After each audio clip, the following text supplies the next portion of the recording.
You can hear me? Awesome.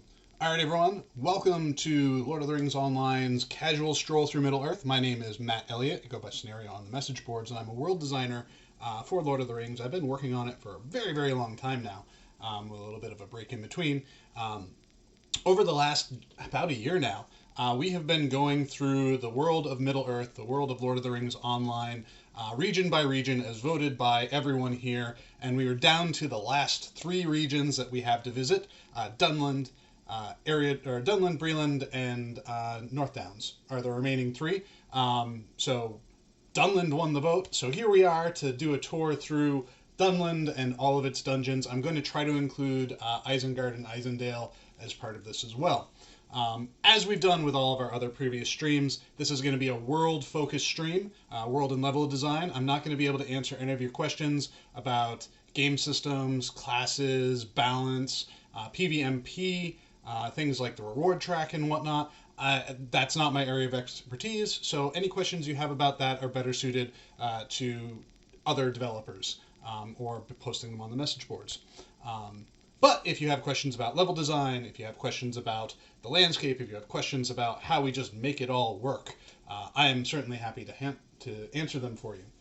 Um, so without further ado, we can begin our stream here. As I said, Dunland won the last vote that we had, and I believe North Downs came in second and Bree was in third, so those will be the next two after this, provided we don't do a pause to do any other preview streams of what we're working on next. So Dunland won. Dunland is actually a region that I am fairly unfamiliar with. I did not have much to do with Dunland because I was off working on a project called Infinite Crisis at the time that Dunland and Eastern Rohan were being worked on. So I've played through them, and I've had a chance to run through them fairly recently on my Bjorning, within the last 8 or so months, if you can call that recent.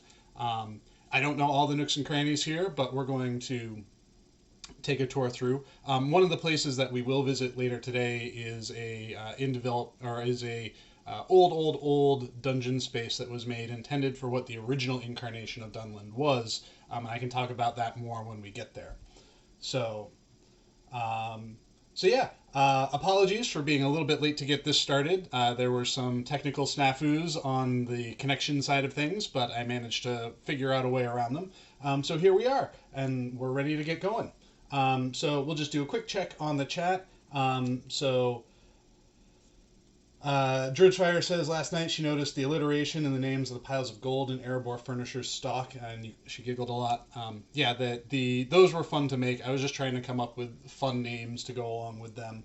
And yes, I was a world designer on Infinite Crisis for a little while back when it was in pre-production and very early alpha. And then I moved back onto LOTRO actually to start working or to continue working on Eastern Rohan. But anyways, so let's get things started. Here we are in the Bone Vales. This is one of the regions that you first encounter when you walk into Dunland, and we kind of hit you heavy with the Barrow Downs themes in here. This feels a lot like attempting to up the Barrow Downs game a little bit, gloomy and dark. Something that we do a lot of. In Lord of the Rings, especially considering the setting and how dire it is as you're going through things. Like we're working our way down to Isengard, so of course things are going to be a little bit gloomy. I do love these trees here. I think these trees just have like really interesting silhouettes to them, and I think that's one of the things that like some of our best trees are the ones that you can take a field of just one tree, like these pine trees up here, for example. You can just take a field of one tree and slightly scale it and rotate it a bunch of times, and you get something that looks and feels diverse and interesting. And I think that's where our most successful forests come from, is getting a lot of mileage out of very little. And I think that's in general kind of like the motto for the Lord of the Rings, especially now that we're live, is like how much can we push push the game and push the look and feel of everything by some clever adjustments and reuses of what we already have.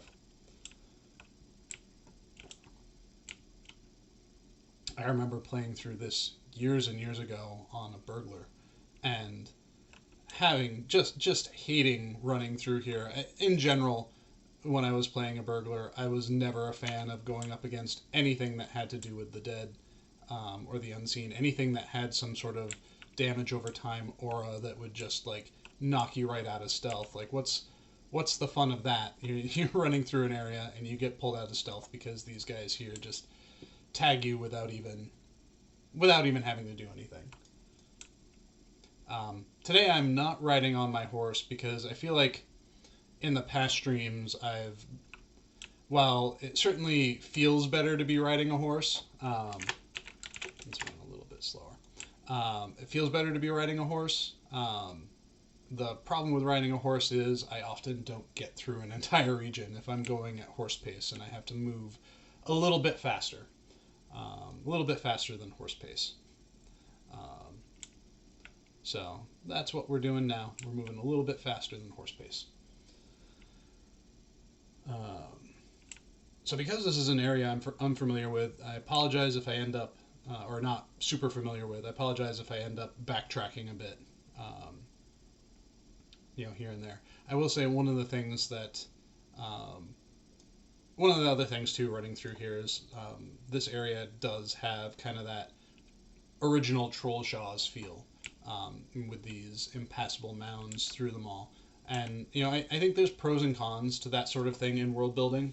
I think it helps us sculpt a space, and I think they're better suited for more linear spaces than more open spaces, because you often, in more open spaces, you end up wanting to go from point A to point B, and you're not able to, and then you have to kind of figure out your way around and around. And after you've done that on a few characters, it can get a little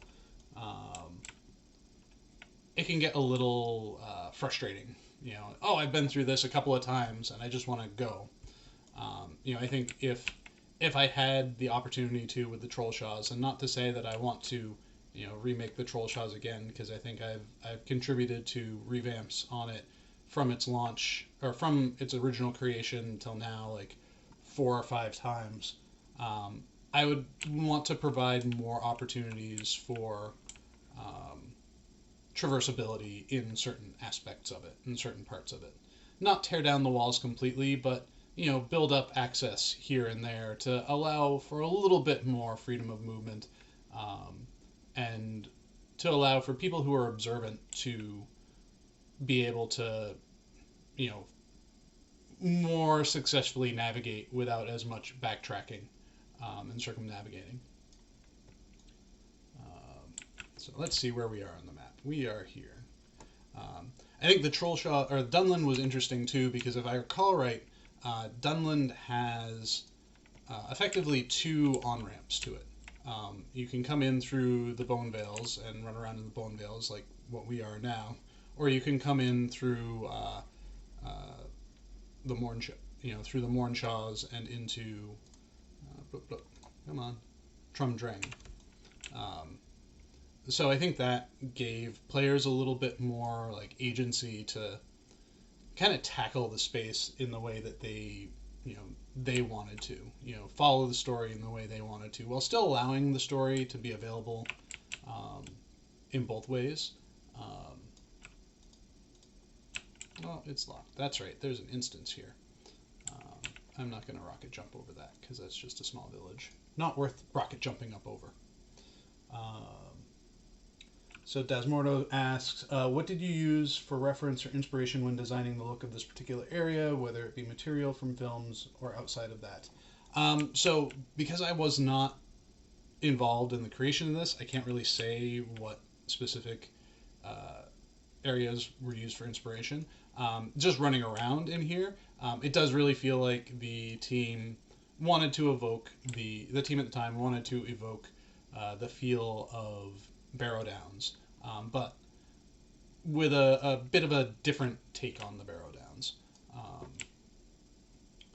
you know, like things are not like I think the Barrow Downs are much more, you know, I mean, frankly, pristine looking than these barrows here, which are a bit more, you know, dilapidated, a bit more run down and broken. Um, the nice thing too is when you come out of it, you kind of get this nice sense of relief with the nice sky, and it brightens up, and you get this awesome view up ahead of you.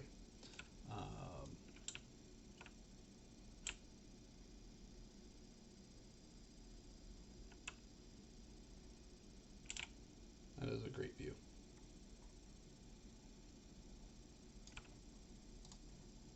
Let's close all of these notifications. There we go. It's funny to like, this pond has always just like felt good to me. There's something about a like that kind of cool, crisp color to the water and the just really, really sharp reflection that just like you look at this and it just feels cold and you kind of want to go swimming in it. All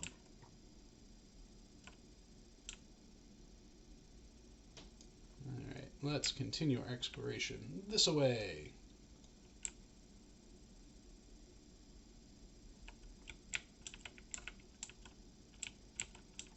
Come back to you later.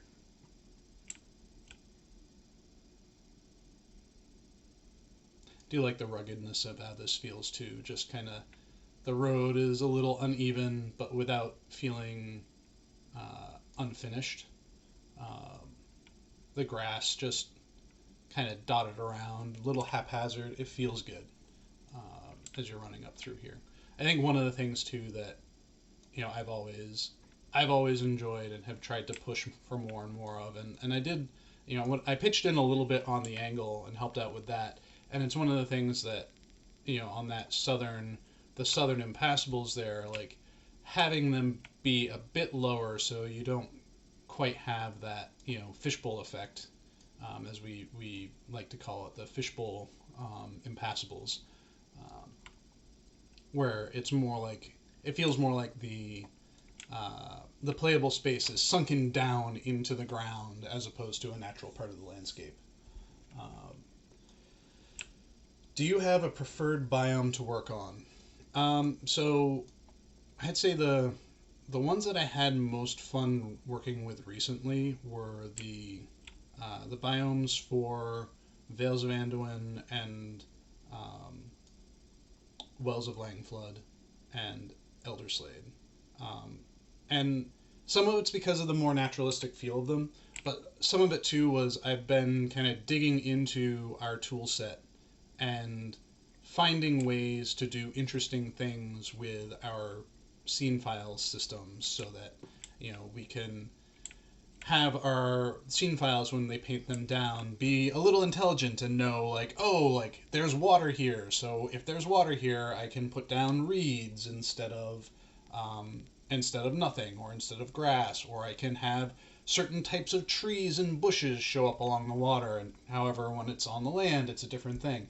So I think it's more the like technical technical creation aspect of those scene files that I was really, really enjoying.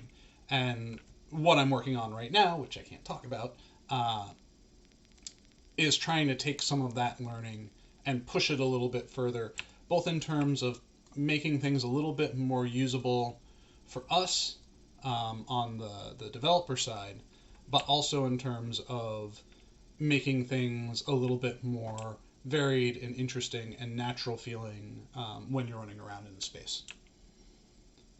You know, I think that's something that is something that I strive for pretty deeply. Is, you know, whenever I build an area, I want it to feel natural if I can make it feel natural. You know, some places when we build them, they just by their nature can't or shouldn't feel natural, and you know that's okay. You know, I think, you know, things like Gundabad, things like the Red Swamp, where there's a very specific aesthetic that you want to hit, and that requires you to kind of veer away from like, would this be what is naturally appearing here? you kind of go away from some of that. But for these kinds of open landscapes, like I always like the challenge of, what can I do to make this feel like an actual, living world, living space, a place that could actually be real. Um, Soraticus2K, first time chat from the viewer, welcome, asks, with Amazon coming out with a Lord of the Rings series, are you looking forward to it? I think everyone working on the team is looking forward to it for different reasons.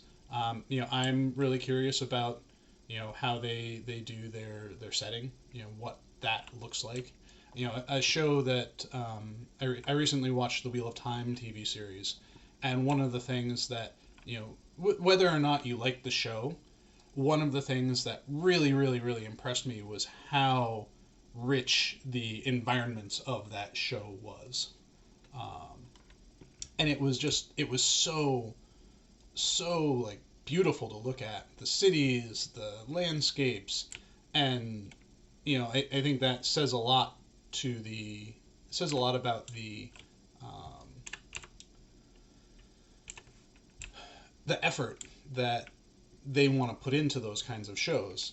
I think Game of Thrones really started things going, and now everyone's kind of like, all right, we need to match that quality, not just in our characters, but in the settings that we're going to with those characters. So Druid's Fire said, it would be cool to have more plants in underwater spaces, even if we can't actually dive down or have breathing mechanics in other games. So I think there is a pro and con to that sort of thing. I think it's more valuable for us to have more enriching things that players can see more often. And if we're going to spend our computational resources in an area, I'd rather, more trees, more bushes than, weeds and whatnot that I can't see because of the reflections. I think if we were to ever introduce Z swimming, if we were ever to introduce like underwater swimming and that sort of thing, we would need to kind of rethink how we approach our scene files and how we approach what we do with water and how we build those spaces. But for now, I am more focused on making things more generally visually interesting to look at.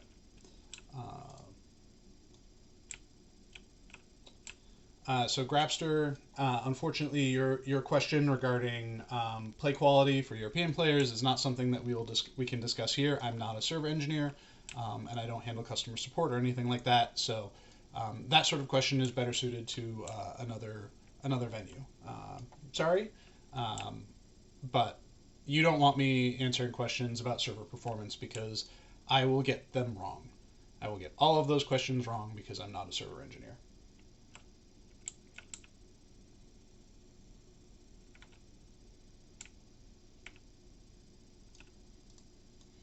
Oh, half-works.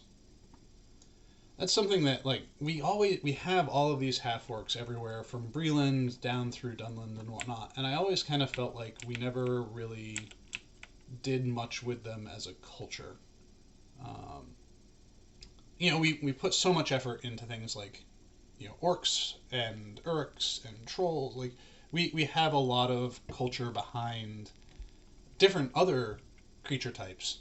But half-orcs always just kind of felt like,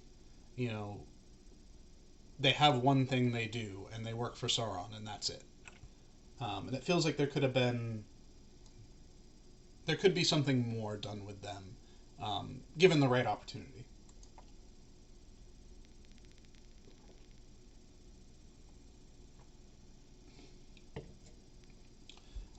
So Edith Aldora says, you passed a gate earlier blocking access to a structure. Are those kinds of places blocked because they haven't been built out?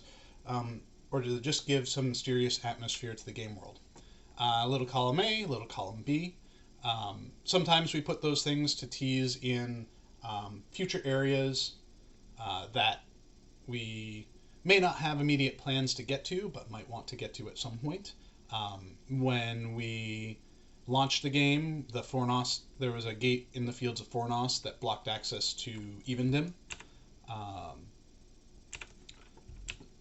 which, at the time we launched the game, we were never really thinking about or planning or expecting to get to Evendim, but the story took us there, so we were able to take advantage of that gate and bring it down. And similarly, when we had Evendim built, we had a gate in the north leading to Foreshell that was blocked off until we opened it up. The Shire has gates leading into other areas. You can find them all over the place. Breland has them. It's more about building a sense of a cohesive, expansive world than ever really knowing specifically where we're always going to go, because we do know where everything is in the world. We know all the regions. We have all the maps to know where things are. We know where Harlenden is. We know where the Great Havens are. We know where Minhiriath and Cardalon are. We know, we can bring up the map here. We know the names of all of these places that, we haven't filled out yet. And for us, it's a world building tool to help kind of further reinforce the fact that this is a world, that there are other places to go, that the boundaries of the playable space are not just, what's there. Sometimes those gates are put up to block access because you go into those spaces an instance later. Like the village that I was just in a little bit ago, where there was that gate there that I couldn't get through. That gate was there because later on in the content, there is an instance that you can go in that will actually put you behind that gate. So there's many reasons for us to do those sorts of things, whether it's a world building tactic, an immersion tactic, or kind of a content gating tactic to allow us to have the space kind of be preserved for more specific storytelling or gameplay purposes.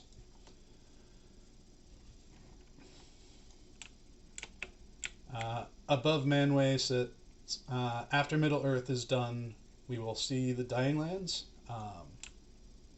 So there is a lot of Middle Earth left for us to still do, whether it's us filling in the gaps like we have been doing with the Wildwood, with the Angle, with I can't talk about that yet. It's filling in all of those things. So there's no shortage of places for us to go. So worrying about the Dying Lands or the Undying Lands is not something that we are even putting on our radar right now. Just because there's still so much out there left for us to plumb. We haven't gone as far south as we can go. We haven't gone as far east as we can go. And honestly, we haven't gone as far west as we can go either, without dealing with Grey Havens and the Undying Lands and whatnot.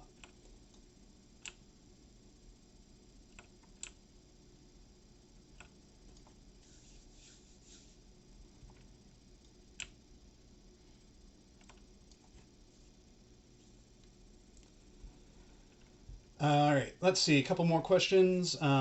Aside from people making jokes about Valinor, we have to visit Jay Jackson and his lands to the east. I think there are some people that would love to do that. Yao asked, if you had all the time needed, which region, if any, would you like to revamp at the moment, and why Trollshaws? Oh, people like to tease me about the Trollshaws.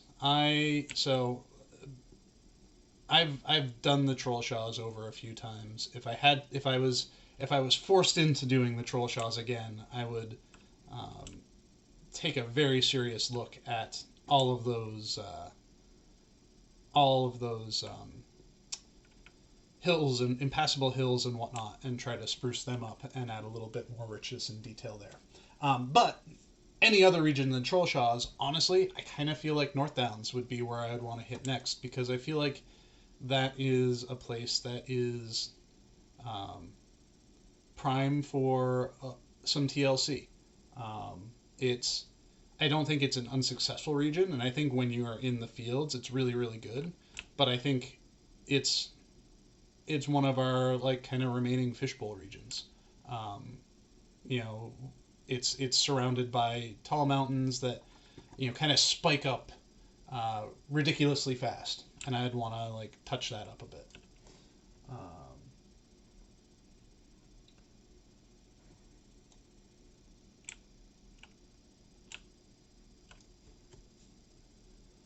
let's see, a couple more questions while I hang out here in Galtrev.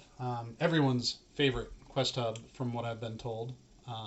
In spite of me, I keep trying to make new quest hubs that you all would rather be in more, and everyone still really, really loves Galtrev.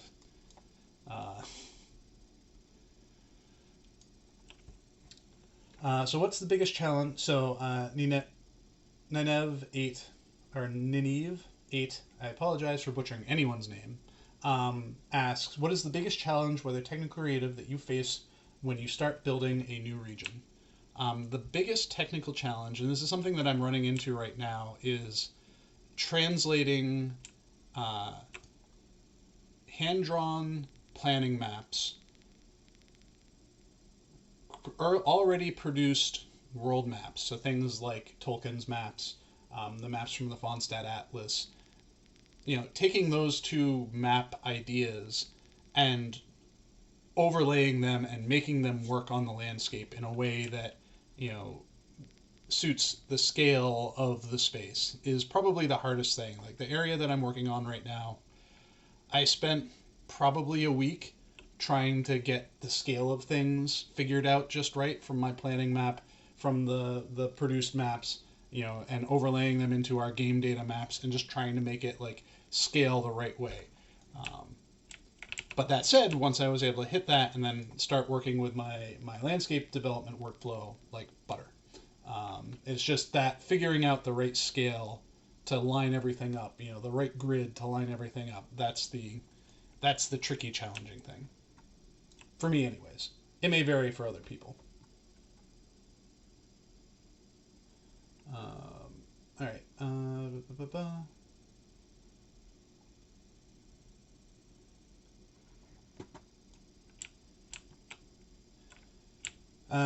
Chopperin says, hey there, are you working at SSG? Well, technically, while I am working, my home office is technically my workplace and technically SSG, I guess.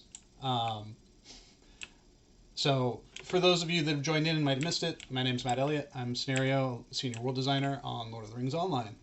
And I'm giving us a casual stroll through Dunland.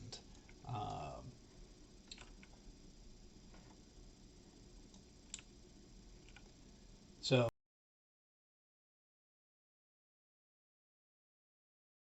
we have plenty and plenty of ideas. When Reninian first joined our team, one of his first kind of projects was to ask the team to develop a series of pitches for where we could go next, what we could do next. And we bombarded him with 16 years worth of ideas. And that's not even, and even if we were to do all of that, that still doesn't fill up the entirety of the map without going into like far off unmapped areas. So there is a lot for us to do.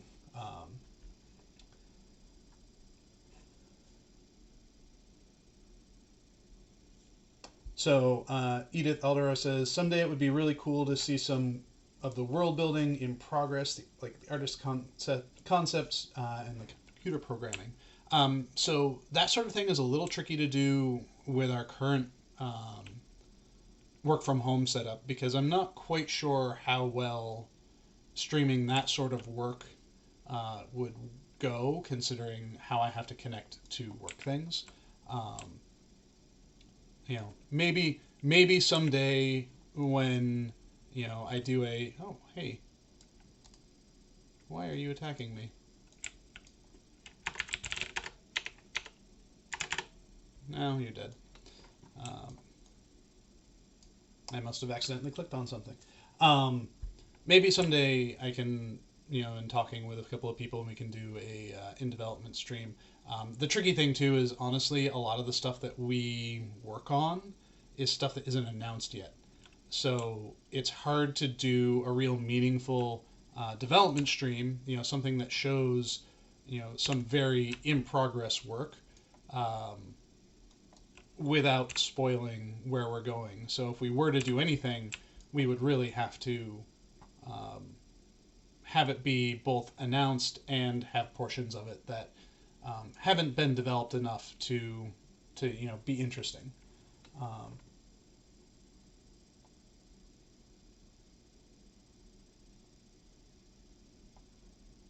So let's see, a couple more. Let me read down through here a little bit more.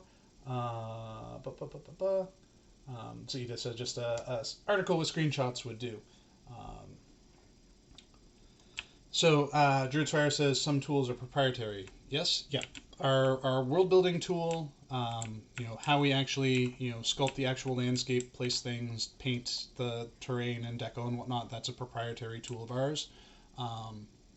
We have started using a third-party tool called World Machine, which is a fantastic application for developing realistic terrain height maps. And then we were able to, make some changes to our tools to allow the outputs from that sort of tool to be integrated or to be implemented into our height maps, which really significantly speeds up the work process for me. I was able to,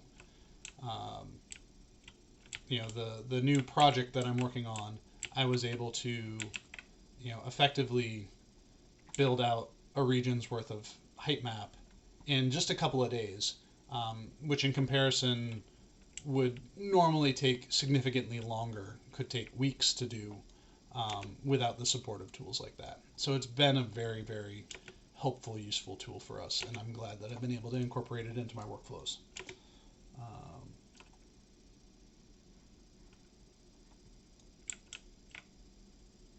So regarding the dev stream stuff, it would be something that we would need to have a discussion internally first before we figure out any sort of shape or form that sort of stream would come in. Just because we want to avoid revealing sensitive materials, we want to avoid announcing things that aren't ready to be announced, that sort of thing.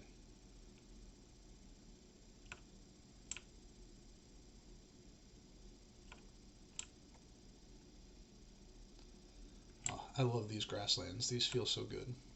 I wish the impassables weren't so immediately sharp, but these grasslands feel great.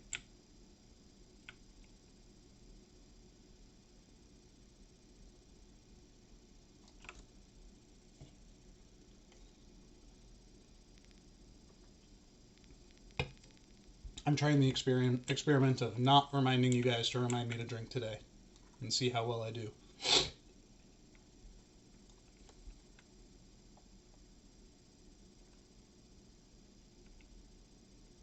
An area like this is always tricky to kind of figure out how to make it interesting, and you do wayfinding within it when it is something that is so flat. I think Midgewater Marsh had a similar issue where it's just like such a big, expansive, flat space that it's hard to really kind of lead a player through it when there's not a lot as far as landmarking goes, as far as wayfinding goes. Like, you can build roads, but really you want to be able to like look out on a horizon and see changes in elevation, or at least see structures in the distance that sharply contrast against the general height map that you can like draw your eyes to. You want things like up on little hills here and there, which isn't, not saying that this is a bad marsh, and I like how the marsh looks. It's just one of those things that as I'm like running through here and thinking about it, I'm like, okay, this is like, how would we kind of build this now keeping wayfinding in mind. It's one of the things that we try to do in every area that we build is, we have these lookout points that you can kind of survey areas from. We have, aspirational points where you're running along and you see something in the distance, like right up here, those ruins are a very like aspirational point. You see them almost everywhere you go in the region. So you kind of, it's like naturally draws you towards it over time. Um, or even having just a variety in landscape forms, even if it's subtle enough that you can kind of see contours and see paths that you might want to follow. And that's a tricky thing with something that is kind of as low to the ground and as flat as the Dunbog is.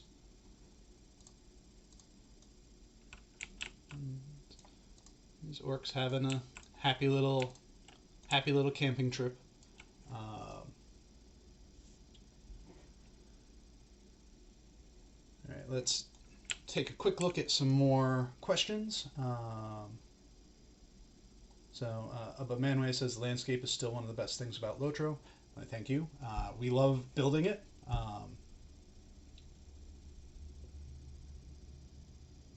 Let's see. Some thought in my head. Okay. I lose my Hobbit every time I'm in the Troll Shaws.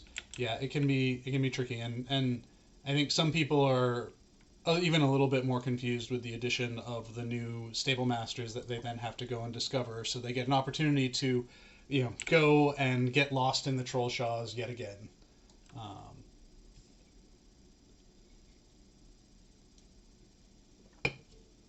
right. So I'm gonna have to speed myself up in order to, if I'm gonna try to get us to Isengard and get us into some dungeons. Hopefully I will not make my server mad at me for running this fast.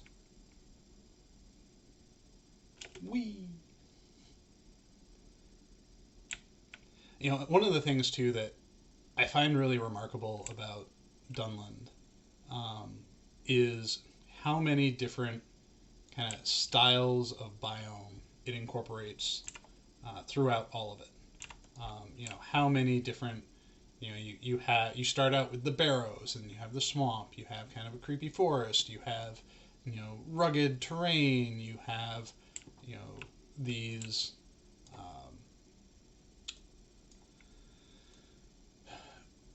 where was I? Sorry, I lost my train of thought. You have these open fields, you have these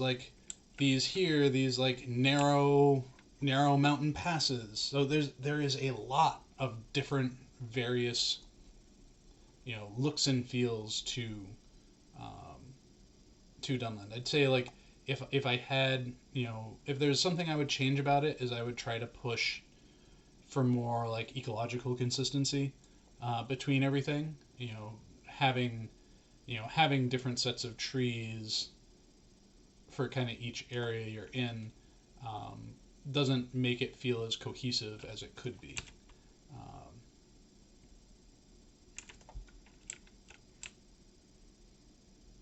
We'll run down here and take a quick look at the Gap of Rohan as well. So I'm trying to get us through up to Isengard.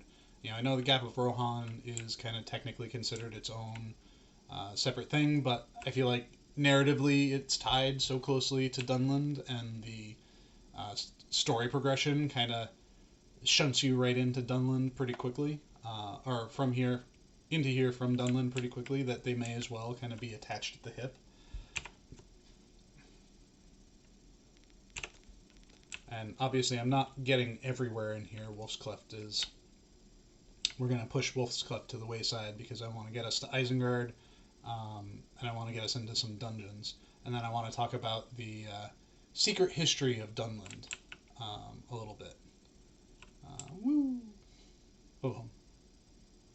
Because there is a secret history to Dunland, at least as far as our development goes.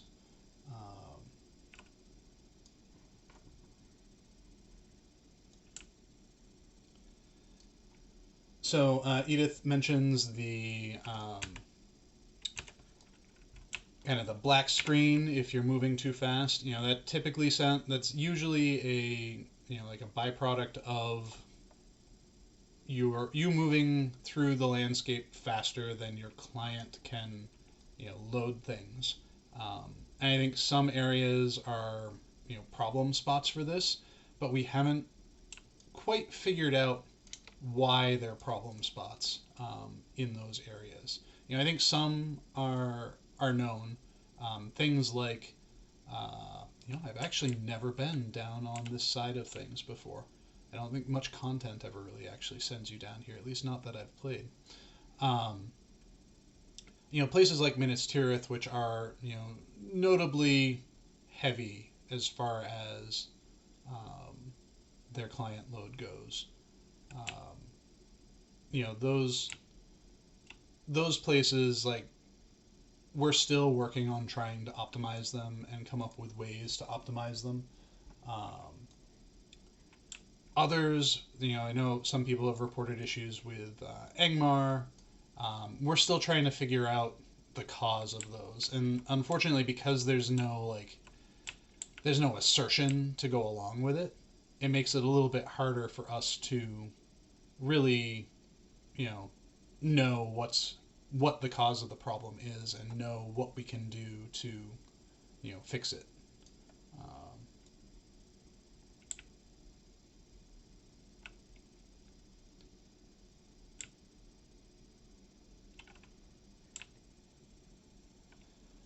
All right.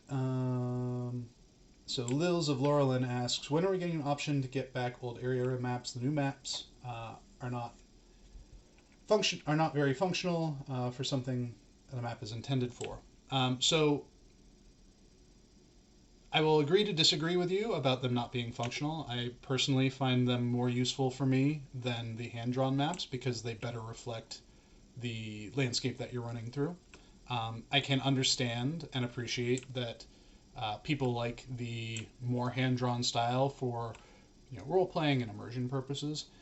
And I do believe we have a task in to investigate the cost of allowing a switch, allowing a toggle option to let players flip between different map styles if they so choose.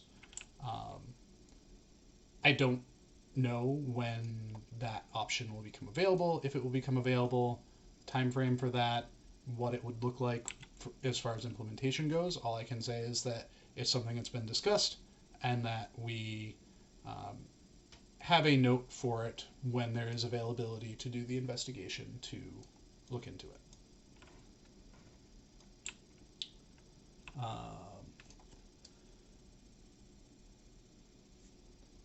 So Emervorn says, does texture size have a role to play in the black screen of things? Taking a wild guess. Texture size could have an issue, could have a component to that. There are some, like we have gone in, there were some assets that were using some ridiculously large textures, and those have been adjusted downwards to not being so ridiculous in their texture size. But I don't think that's the entirety of the solution. I think some of it is thinking about how we use assets, what assets are being used where, how many of them are being used, how many different varieties of things are being used, that sort of thing. And, that takes work and investigation, and it's something that we are continuing to try to find a resolution for. Something like that I can't give any sort of time frame on because it's a lot of investigative work.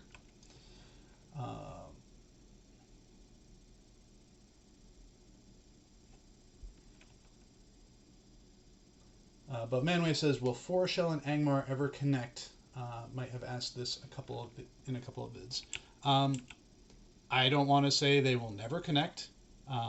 We have the Iron Span in Foreshell, which is an opportunity to connect to both Foreshell and connect to Angmar and whatever might be in between. Currently, I think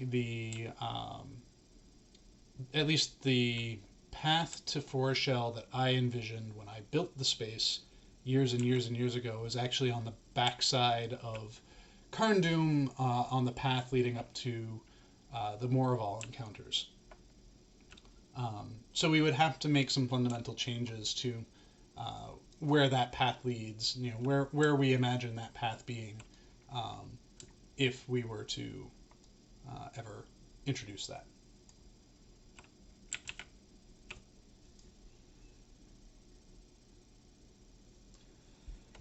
So this is pre-Bath, as they said, Isengard. There are other versions of Isengard, which are more tied to the Rohan story than the Dunland story. So maybe when we get to Rohan, Eastern Rohan, we'll take a look at those. I feel like making a jump. Whee! Bloom. Whee! Boom. All right.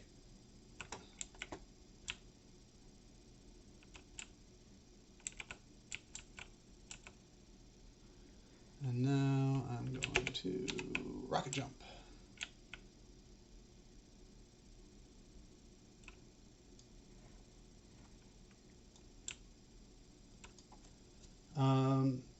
All right.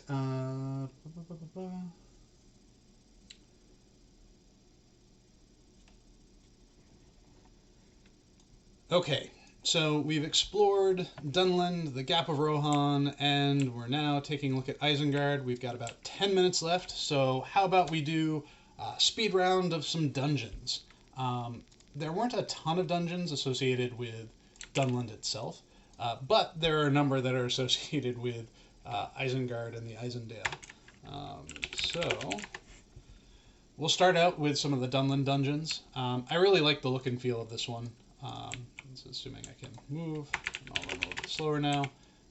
Just a well, server's catching up with me. Here we go. Just a different kind of take on the barrow. It's still the barrow's assets that we've all known and loved, but it's a little bit more, liquid. I will say I don't like this. I didn't build these, so not my fault.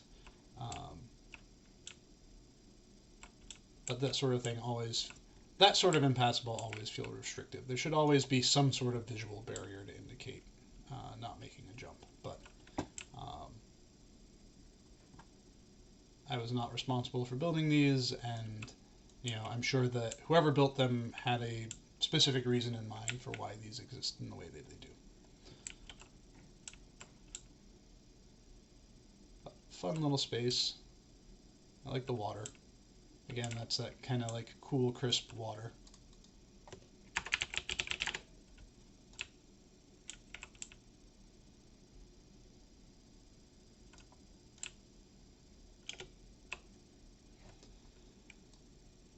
And we've got, and they call it a mine.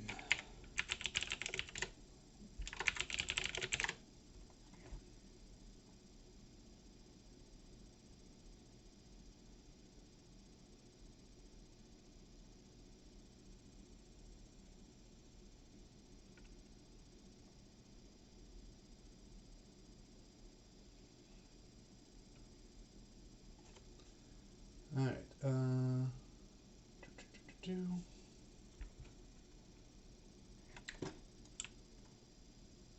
Now we're in the Barnavon mine with boogans. Our friends, the boogans. Are they hobbits? Are they goblins? Are they gobbits or hoblins? They're boogans.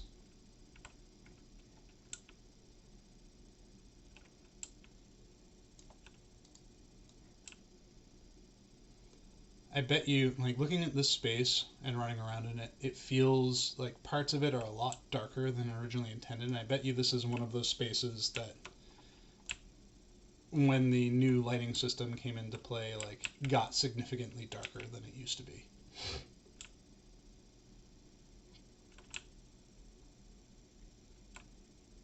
Oh, and a dead person.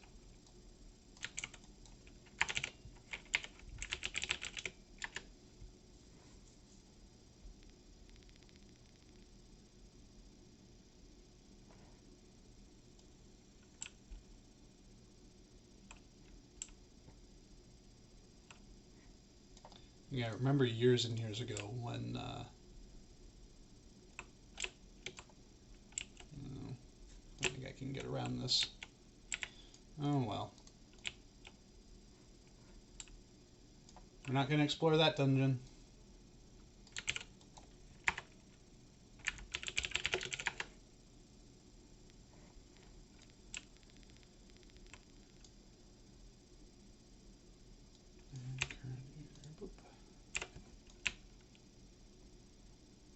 This is another one of those dungeons where, like, running around in it, and I think I've commented about this in other dungeons before too, where it's like years ago when this dungeon was made, you know, the deco and lighting amount in it felt good at the time, but running around in it now, it feels like sparser than it should be. It feels like it's not as, you know, there's not as much, you know, richness and detail. And it could just be too, like, the, you know, some of the textures need a bit of love. Again, like 10 years ago they looked great, now not so much.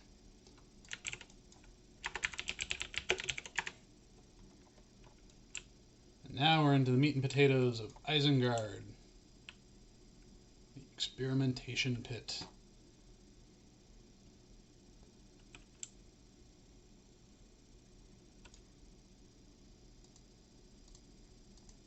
I should come back and solo this with my Bjorning.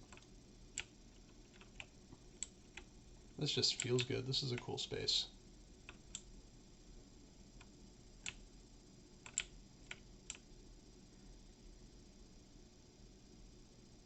Alright, I'm going to have to delete this door.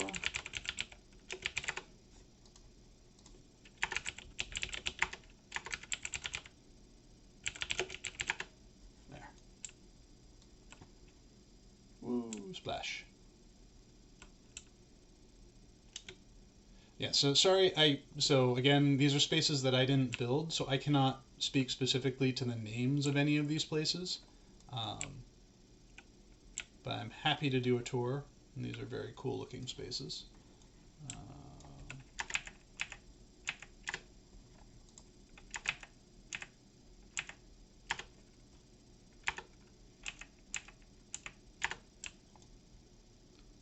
Splash.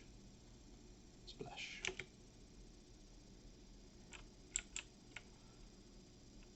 Now we're in the waste treatment facility of Isengard.